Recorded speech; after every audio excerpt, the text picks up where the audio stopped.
사고 없는 대한민국을 위해 안전 최전선에서 여러분들을 지켜드리겠습니다. 수도권 안전의 중심, 안전지대 119. 오늘도 안전에 꼭 필요한 정보를 꼭꼭 모아서 가지고 왔습니다. 네, 요즘 나들이 철이라서 그런지 대형 버스 사고 소식이 잇따라 들리고 있습니다. 네, 지난 6일이었죠. 경부고속도로에서 산악회 회원들이 태운 이 관광버스가 옆으로 넘어지면서 4명이 숨지고 40여 명이 중경상을 입는 참사가 있었는데요. 네, 울산에서 관광버스 화재로 승객 10명이 사망하는 사고가 발생한 지 한 달도 채 안 됐는데요. 또다시 비슷한 대형 사고가 발생했습니다. 네, 지난해 전국에서 발생한 총 2,282건의 대형 버스 교통사고 중에서요. 거의 21%가량이 10월과 11월에 집중이 돼서 이러한 시기에 관리 감독 아주 시급해 보입니다. 네. 특히 또 사고가 화재로 이어지면서요. 대형 참사로 발생하고 있어서 더욱 주의가 필요한 상황입니다. 네, 그렇다면 차량에서 발생하는 화재 어떻게 대처해야 할지 119 엑스파일에서 확인해 보도록 하겠습니다. 독점 공개 119 엑스파일 함께 보시죠.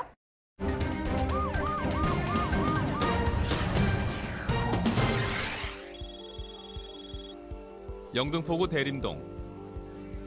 달리던 택시가 중앙선을 넘어 반대편에 주차 중이던 화물차를 들이받았습니다. 설상가상, 택시 엔진이 과열되며 화재까지 발생했는데요. 점점 치솟는 연기에 화재 진압부터 시작합니다. 최근 잇따르고 있는 차량 화재 사고에 살수차는 필수. 만반의 준비로 화재 진압은 비교적 빨리 마칠 수 있었습니다. 갑자기 봉변을 당한 화물차에는 사람이 타고 있지 않아 다행히 인명피해는 없었지만 문제는 택시. 화물차에 충돌하면서 택시 운전자와 승객은 그 자리에서 숨을 거뒀는데요. 형체를 알아볼 수 없을 만큼 찌그러진 차체 때문에 운전자와 승객을 꺼내기 어려운 상황. 출동한 구조대원들이 총동원돼 운전석을 커터기로 절단하고 분리한 끝에 겨우 빼낼 수 있었습니다. 2명의 사망자를 낸 교통사고.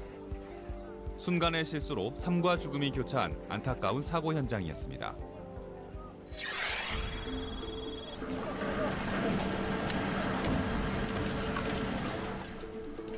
달리던 마을버스에서 화재가 발생했습니다. 거세지는 연기에 출동한 소방대가 대대적인 화재 진압을 시작하는데요. 대원들의 적극적인 진화 작업으로 꺼지지 않을 것 같던 불길이 조금씩 잡혀갑니다. 새까맣게 타버린 마을버스. 주행 중 엔진 과열로 갑자기 불길이 치솟았다고 하는데요. 다행히 운전자와 승객은 긴급 대피, 인명피해는 막을 수 있었습니다. 순식간에 전소된 마을버스. 차량 화재는 대부분 순식간에 확산되는데요. 이렇게 차량에서 발생하는 화재 사고가 해마다 증가하고 있습니다. 화재로 인해서 버스가 정말 순식간에 전수가 됐네요. 차량에서 발생하는 화재가 얼마나 위험하고 심각한지 느낄 수 있었습니다. 네, 그렇습니다. 이 차량 화재 해마다 4천여 건 이상 이렇게 발생을 하고 있는 셈인데요. 그렇기 때문에 이 사고 예방 또 그리고 대처 요령에 대해서 확실히 알아주셔야 합니다. 네, 이와 관련된 이야기 자세하게 알려주실 분 나오셨습니다. 이금정 소방관님입니다. 안녕하세요. 네, 안녕하세요. 네, 차량 화재 사고 소식이 요즘 곳곳에서 들려오고 있습니다. 왜 이렇게 많이 발생하는 건가요? 네, 아까 이 교수님께서도 말씀하셨지만요. 차량 화재는 해마다 4천 건이 넘게 발생하고 있는데요. 지난해에는 화재로 40명이나 사망을 했습니다. 그 차량 안에는 연료와 오일 등 가연성 물질이 많고 차량 내부 구성물도 불에 타기 쉬운 것이 많기 때문에 화재 발생 가능성이 높은데요. 네. 문제는 순식간에 확산돼서 큰 사고가 발생한다는 겁니다. 네, 차량 화재는 그냥 주차해둔 차량이라든지 또 차량 안에 사람이 없는 경우에도 화재가 발생하기도 하지만은요. 대부분의 사고는 교통사고로 인해서 1차 사고가 발생한 이후에 2차 사고로 이렇게 화재가 이어지는 경우가 많기 때문에요. 신속하게 대처하기도 어렵고 또 인명피해도 그래서 더 많이 발생을 하는 그런 상황입니다. 네. 그래서 이렇게 원인이 다양하긴 하겠지만 주로 엔진 과열에 의한 이런 전기합선, 이런 화재가 가장 큰 편이라면서요? 네, 그렇습니다. 자동차의 화재 원인은 주로 연료 누유, 오일 누유, 그리고 전기 합선으로 인한 건데요. 자동차 엔진룸에서 합선이 일어났을 때 이때 엔진룸에 기름때와 먼지가 많이 쌓여 있거나 기름이 새고 있으면 그야말로 하얗고에 불이 붙는 셈이 됩니다. 그래서 엔진 점검과 청소를 주기적으로 해주시는 게 좋습니다. 네, 그렇군요. 추운 날에 공회전 하면서 히터를 트는 것도 화재를 유발한다고 하는데 맞나요? 네, 그렇습니다. 차가 정차한 상태에서 공회전하면서 히터를 트는 것도 굉장히 위험한데요. 예를 들어서 정차한 상태에서 20분 동안 차량의 히터를 틀면 처음엔 73도이던 엔진 주변 온도가 106도까지 올라갑니다. 이때 가속 페달을 밟으면 온도가 바로 180도를 넘어서게 되는데요. 이럴 때 엔진벽에 있는 기름때나 낙엽, 이물질 등과 결합되면 화재가 날 수 있습니다. 예, 그래서 이제 추운 날, 아내가 출근하기 전에 이렇게 이제 혹은 또 본인 네. 출근 전에 이렇게 히터를 미리 틀어가지고 이렇게 이제 예열을 이렇게 따뜻하게 하고자 하시는 분들이 많이 있는데요. 이게 사실은 실제로 이제 이런 상황들이 화재의 어떤 원인이 될 수도 있거든요. 네. 그래서 겨울철에는 자동차를 예열시키는 건 당연히 중요한데요. 예열을 너무 오래 하시는 건 어렵고요. 한 5분 정도 내외에 하신 이후에 충분히 예열된 이후에 히터를 트셔야 바로 따뜻한 바람도 나오고 차량 운행에도 지장이 없습니다. 네, 춥더라도 조금만 참고 시동을 켜고 예열을 하는 습관을 들여야겠네요. 그런데 만일을 대비해서 차에 소화기 한 대 좀 장만해 두는 것도 괜찮을 것 같은데요. 네, 물론입니다. 평소 차량 안에 휴대용 소화기는 필수품인데요. 화재가 났을 경우에 엔진 근처에서 연기가 나거나 불꽃이 보이는 정도라면 소화기로 바로 끄는 것이 좋고요. 차량 본이 밖으로 불이 새어나오기 시작한다면 불을 끄기보다는 차에서 멀리 떨어진 곳으로 몸을 피해야 합니다. 네, 화재가 났을 경우에 초기라면 소화기로 직접 끄는 게 낫고 불길이 붙었다면 차에서 멀리 떨어지는 게 낫다라는 말씀이신 거죠. 꼭 기억해 두시길 바랍니다. 네, 그럼 독점 공개 119 엑스파일 다음 영상 함께 보시죠. 늦은 밤 구로동 한 상가 건물에 화재가 발생했습니다. 화재 진압에 1급 해결사들, 50여 명의 소방관들과 살수차 4대가 출동했습니다.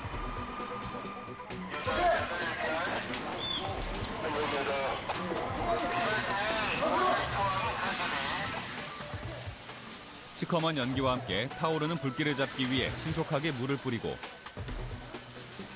화재 진압에 대충이란 없는 법. 불길을 잡기 위한 집중 공략이 계속되자 잡히지 않을 것 같던 화염이 다행히 사그러들었습니다. 시커먼 연기의 주범은 바로 가게 앞 오토바이. 2대의 오토바이에서 불이 나며 가게 내부로 옮겨 붙은 건데요. 불길이 옆 건물로 번지기 전에 화재 진압을 마쳐 더 이상의 피해는 막을 수 있었습니다. 다 타버리고 뼈대만 앙상하게 남은 오토바이. 사고 원인은 방화로 추정되는데 누군가 가게 앞에 버려진 쓰레기에 불을 붙여 오토바이를 태운 것으로 보고 정확한 원인을 조사하고 있습니다. 오토바이 2대가 소실되는 화재가 발생했는데요. 방화로 추정된다고 합니다. 방화 이거 상당히 중범죄에 속하는 거 아닌가요? 네, 그렇습니다. 방화는 쉽게 말하면 고의로 불을 질러서 피해를 입히는 행위인데요. 좀 더 강하게 말한다면 화재를 불을 이용한 테러라고 볼 수 있습니다. 그래서 매우 위중한 범죄로 취급을 하는데요. 네. 그래서 실제로 이런 처벌 규정 같은 경우에도 방화의 경우에는 3년 이상의 징역에 처할 수 있고요. 또 이런 과정에서 사망사고가 발생했다면 7년 이상의 징역 또는 무기징역, 사형까지 처벌할 수 있도록 아주 강하게 처벌 규정을 두고 있습니다. 네. 이제 그런 분들은 거의 안 계시기는 한데요. 소위 말하는 불장난, 이러다 산의 일부가 탄다거나 창고에 불이 붙는다거나 이러면 이런 것들이 다 방화죄에 속하게 됩니다. 네. 그런데 실화죄도 있는 걸로 알고 있는데요. 방화죄하고는 어떻게 다른 건가요? 방화죄는 고의로 불을 내는 것이고요. 실화죄는 고의 없이 실수로 불을 내는 것입니다.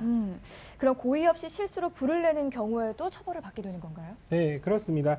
실수로 불을 냈다 하더라도요, 타인에게 재산 피해를 입혔거나 또 공공의 위험을 유발한 경이 인정되는 경우에는요, 벌금 1,500만 원 이하의 벌금에 가능하고요. 네. 또 실제로 더 업무상 과실이라든지 중대 과실이 인정되는 경우에는 보다 강한 처벌을 받게 됩니다. 네. 어쨌든 화재가 발생했다 하면 많은 사람들에게 어떤 위험을 빠뜨릴 수 있다 네. 보니까 강력한 처벌 규정이 필요할 것 같다는 생각이 듭니다. 모든 죄마다 공소시효라는 게 있잖아요. 방화죄도 공소시효가 당연히 있겠죠? 네, 방화죄의 경우 그 적용 조항에 따라 일부 차이가 있기는 하지만요. 대부분 공소시효가 10년입니다. 네, 고의든 고의가 아니든 그로 인해 다른 사람에게 큰 피해를 입힌다면 정말 강력한 처벌을 받아야겠죠. 네, 그렇죠. 네, 더욱이 고의로 불을 내는 일, 다시는 이런 일이 일어나서는 안 되겠다는 생각을 해봅니다. 오늘 나와주셔서 고맙습니다. 네, 고맙습니다. 네, 이번에는 교통사고 없는 대한민국을 바라는 의미에서 꼭 필요한 사고 복귀 순서입니다. 네, 위험천만한 위기 순간에서 안전의 지혜를 다시 찾아보는 포착 블랙박스 속으로 함께 보시죠.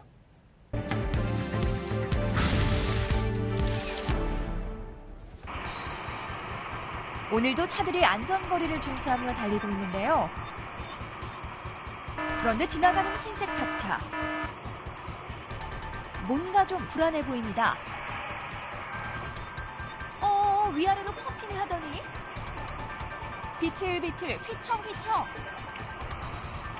그러다 갓길을 들이받고 전국변화 싶더니 2차선까지 빙그르르.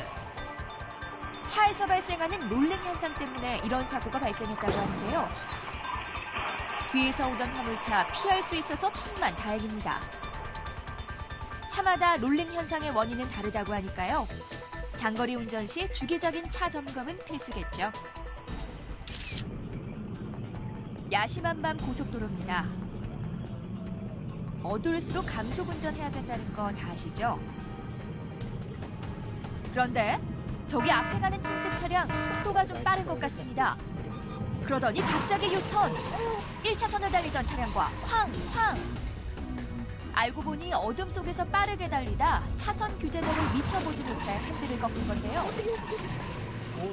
어둠 속 과속은 우리의 생명까지 위협한다는 사실 잊지 말아야겠죠. 경부고속도로. 도로 중앙에 고장난 흰색 차가 서 있는데요. 뒤에 오던 화물차 물불 안 가리고 달려오더니 그대로 쾅! 서 있던 차량 때문에 발생한 2차 사고 현장입니다. 비 오는 고속도로, 여기 고장난 차가 또 서 있는데요. 그런데 이때 달리던 뒷차량 가까스로 멈추는가 싶더니 잇따라오던 차량도 미처 멈추지 못하고 그대로 돌진! 꼬리에 꼬리를 물고 추돌 사고가 일어나는데요. 정차한 차량 때문에 결국 4중 추돌 사고. 고장났을 때 안전 삼각대라도 설치했으면 뒤에 오던 차량들 서행할 수 있지 않았을까요? 아휴, 정말 바람잘날 없는 고속도로입니다. 도로 위 정차, 2차 사고를 부르는 원인인데요. 앞차가 달리는가 싶더니 갑자기 깜빡이를 켜고 정차합니다. 그리고는 운전자 차에서 내리는데요. 어머머, 이게 웬일입니까? 걸어오는 사람을 가차없이 들이받습니다. 대체 무슨 일일까요? 앞차가 깜빡이를 켜고 서자 따라서 정차를 했는데요. 뒤에서 오는 화물차가 정차한 차량을 들이받아 운전자가 분변을 당한 겁니다. 아, 정말 아찔하네요. 지금까지 포착 블랙박스 속으로였습니다.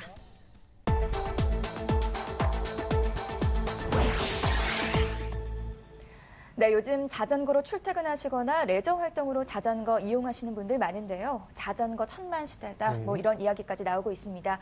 그만큼 자전거 사고도 증가하고 있죠. 네, 자전거 사고의 대부분이 교통법규를 제대로 지키지 않아서 발생을 하고 있는데요. 그래서 오늘 톡톡 안전연구소에서는 이렇게 급증하는 자전거 사고 어디서 많이 발생을 하고 또 무엇에 주의를 해야 하는지 함께 알아보도록 하겠습니다. 네, 도움 말씀 주시기 위해 이기루 변호사님 나오셨습니다. 안녕하십니까? 네, 안녕하세요. 네, 변호사님 자전거 즐겨 타시나요? 예, 저도 뭐 주말에 아이랑 공원 같은 데 자전거 타고 다니면서 즐기고 있습니다. 네, 예. 저도 종종 타고 있는데 위험하다고 느낄 때도 있고 사실 아찔한 순간을 보게 되는 경우도 있거든요. 자전거 사고가 해마다 증가하고 있죠. 예, 그렇습니다. 최근 경찰청 교통사고 통계에 따르면 자전거 교통사고는 2011년 9,474건에서 2015년에 11,390건으로 늘어났고요.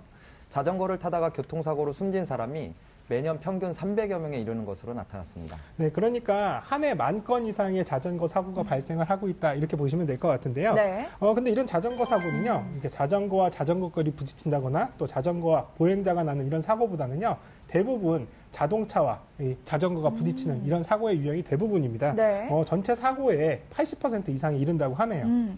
자동차와 부딪히는 사고가 많다라고 하셨는데요. 그래서 자전거를 타다 큰 사고를 당하게 되는 경우가 굉장히 많은 것 같습니다. 자전거 사고가 왜 이렇게 많이 발생하는 건가요? 네. 도로교통법 제13조 1항에서 자전거를 포함한 차만은 차도와 보도가 구분되어 있는 곳에서는 차도를 이용하라고 규정하고 있습니다. 다만 어린이, 노인, 신체장애인이 자전거를 운전하는 경우에는 보도를 통행할 수 있습니다. 그러니까 어린이나 노인, 장애인이 아닌 경우 자전거를 운전하실 때에는 보도가 아닌 차도로 다녀야 하는데요. 많은 자전거 이용자들이 이를 잘 모르고 있습니다. 네, 그래서 이 자전거로 이 보도를 다닐 경우에는 반드시 자전거에서 내려서 자전거를 끌고 이렇게 걸어서 이동을 하셔야 되는데요. 네. 이렇게 보도에서 자전거를 타다가 적발이 되면 범칙금 3만 원 대상이 됩니다. 그렇군요. 네. 자전거 전용 도로가 있으면 가장 좋을 텐데 이 자전거 전용 도로가 없는 곳이 또 굉장히 많거든요. 그래서 보도나 차도를 이용하시는데 보도에서는 타면 안 되고 차도를 이용해야겠네요. 네. 자전거 전용 도로가 없을 때 자전거는 아까 말씀드린 어린이나 노인, 장애인이 아닌 경우에는 원칙적으로는 차도를 다니는 것이 맞습니다. 단 아무 차선으로나 다니면 안 되는데요. 도로교통법 제13조의 이 규정에 따라서 안전에 유념해서 도로 우측 가장자리로 붙어서 운행을 해야 되고 길 가장자리 구역도 통행할 수 있습니다. 네. 그런데 또 가끔 교차로에서 보면요, 자전거 타시는 분들이 이 자전거가 이런 자동차들과 똑같은 방향으로 이렇게 이제 방향 궤적을 그리면서 이동을 하는 경우를 볼 수가 있는데요. 이것도 사실 법규 위반이라면서요. 네, 맞습니다. 자전거가 교차로에서 좌회전을 할 때는 신호에 따라서 2번의 직진을 통해서 기역자로 가야 됩니다. 자전거가 자동차와 반대 방향으로 가는 건 역시 법규 위반인데요. 옆에서 도로로 진입하는 차량에서 반대 방향의 자전거를 보기 어렵기 때문에 이런 일이 생깁니다. 네.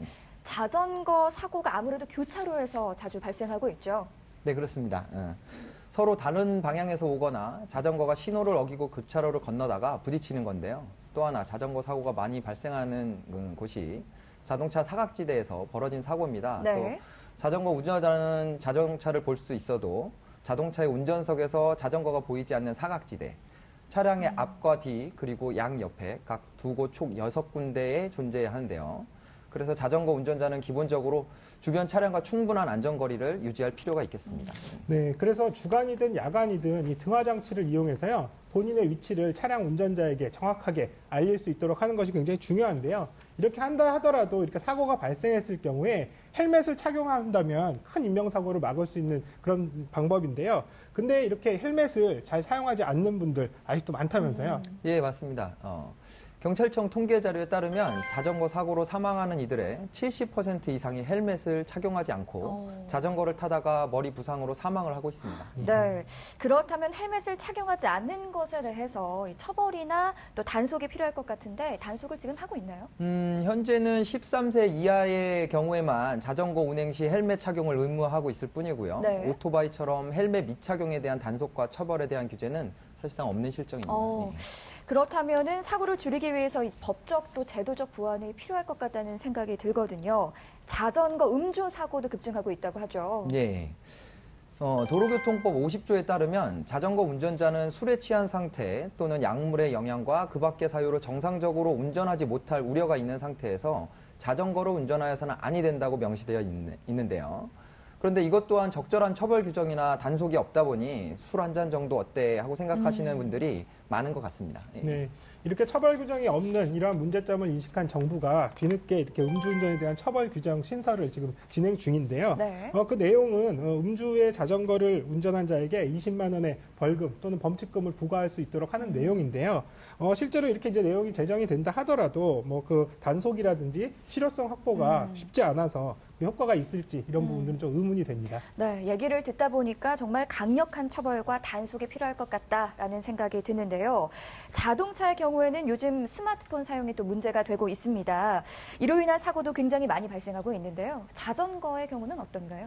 예, 자전거도 최근 휴대전화를 사용하다가 사고가 나는 경우가 증가하고 있습니다. 휴대전화를 사용하면서 자전거를 타면 시야가 현저히 좁아지고 앞을 제대로 볼 수가 없습니다.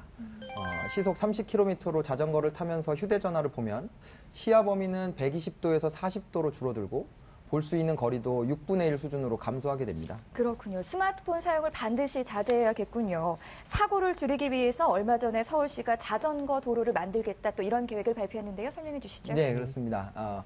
서울시는 오는 2020년까지 201km에 이르는 자전거 도로 16개 구간을 완성할 계획인데요. 현재 서울시의 자전거 도로는 곳곳이 단절돼 있어서 이를 잇는 113km의 새로운 길을 만드는 것입니다. 네, 이 자전거 도로는요, 차량과 자전거가 함께 다닐 수 있도록 되어 있는 도로이기 때문에요, 함께 다니는 경우에 주행 우선권이 있는 자전거와 충분한 이격거리를 확보해서 차량을 운행해야 된다는 점, 기억하시기 바랍니다. 네, 자전거 도로가 만들어지면 이 사고가 줄어들지 않을까라는 기대가 되는데요. 오늘 자전거 사고와 관련된 다양한 이야기들을 많이 나눠봤는데 안전모 꼭 착용하시고요. 교통벽구 지키는 거 잊지 마시길 바랍니다. 네, 오늘 나와주셔서 고맙습니다. 네, 안전지대 119 오늘 준비한 소식은 여기까지입니다. 네, 다음 주에도 더욱 알찬 소식들로 여러분들 찾아뵙겠습니다. 시청해주신 여러분 고맙습니다.